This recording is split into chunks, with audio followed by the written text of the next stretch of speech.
Assalamualaikum warahmatullahi wabarakatuh. Kami akan menjelaskan tentang materi sejarah, yaitu perkembangan pers. Saya sendiri M. Tajuddin Muazzi dan Ahmad Zaki Firmansyah.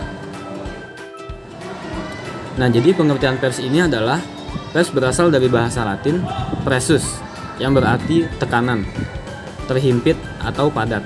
Sementara itu, dalam bahasa Indonesia, pers diambil dari bahasa Belanda, pers yang berarti menekan atau mengepres sesuatu. Dengan demikian, pers adalah proses komunikasi yang dilakukan lewat barang cetak. Pers telah berkembang di berbagai negara belahan dunia, termasuk Indonesia. Selanjutnya ada sejarah perkembangan pers di Indonesia. Yang pertama ada masa kolonial. Awal perkembangan pers di Indonesia dimulai pada masa kolonial, yakni sejak abad ke-17, ketika masih dijajah Belanda. Lalu pada pertengahan abad ke-18 beredar surat kabar di Indonesia yang berbahasa Belanda dan utamanya digunakan untuk kepentingan perdagangan dan penyebaran agama.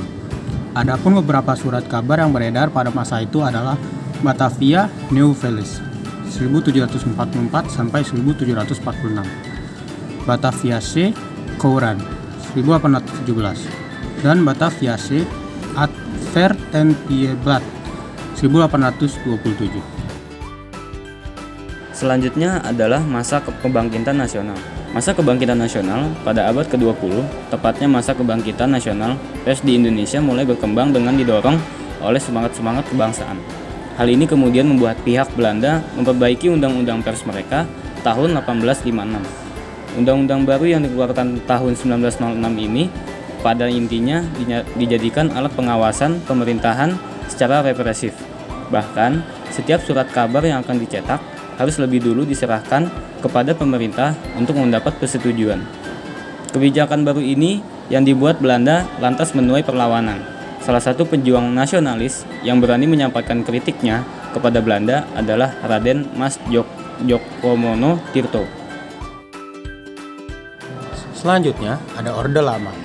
Pada masa Orde Lama, perkembangan pers di Indonesia dibagi ke dalam 3 masa, yaitu masa revolusi fisik, demokrasi liberal, dan demokrasi terpimpin.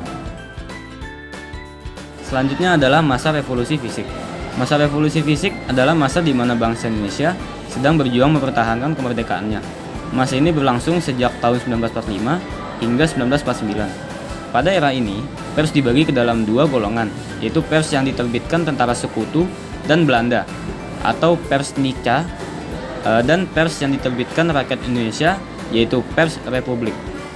Masih di era revolusi fisik, didirikan Persatuan Wartawan Indonesia atau PWI pada tahun 9 Februari 1946 dan didirikannya Serikat Penerbit Surat Kabar atau SPS pada tanggal 8 Juni 1946. Selanjutnya, masa demokrasi liberal.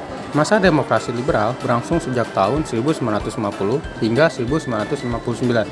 Sesuai dengan sistem pemerintahannya, maka sistem pers nasional juga menganut sistem liberal yang berfokus pada kebebasan. Kebebasan ini dapat terlihat dari perubahan fungsi pers di Indonesia, di mana media digunakan sebagai alat komunikasi partai politik.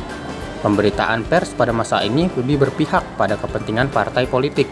Akibatnya, pers cenderung menjadi partisan dan menjadi alat perjuangan politik. Selanjutnya, masa demokrasi terpimpin. Pada masa demokrasi terpimpin, Presiden Soekarno mulai bertindak lebih otoriter, termasuk pada pers. Kebebasan pers perlahan-lahan juga mulai tergerus pada era ini. Bahkan dijelaskan bahwa masa demokrasi terpimpin merupakan masa terburuk bagi kebebasan pers di era Orde Lama. Pengekangan terhadap pers pada masa demokrasi terpimpin terus berlangsung hingga pemerintahan Orde Lama beralih ke Orde Baru. Selanjutnya adalah masa Orde Baru. Pada masa Orde Baru ini, kebebasan pers di Indonesia sudah diakui oleh pemerintah. Sebab pihak militer bekerja sama dengan mahasiswa, tokoh politik, dan tokoh keagamaan sehingga kebebasan pers bisa dipertahankan. Kebebasan pers di Indonesia pada era ini dicantumkan dalam Undang-Undang RI Nomor 11 Tahun 1966 bahwa kebebasan pers di Indonesia tidak diartikan sebagai pembebasan liberalisme, melainkan kebebasan dalam menyatakan kebenaran dan keadilan. Nah, dan terakhir adalah masa reformasi. Setelah Orde Baru berakhir, lahirlah era reformasi sejak 1998 sampai sekarang. Masa reformasi di bawah pemerintahan Presiden B.J. Habibie banyak mengalami perubahan, termasuk pada kebebasan pers di Indonesia.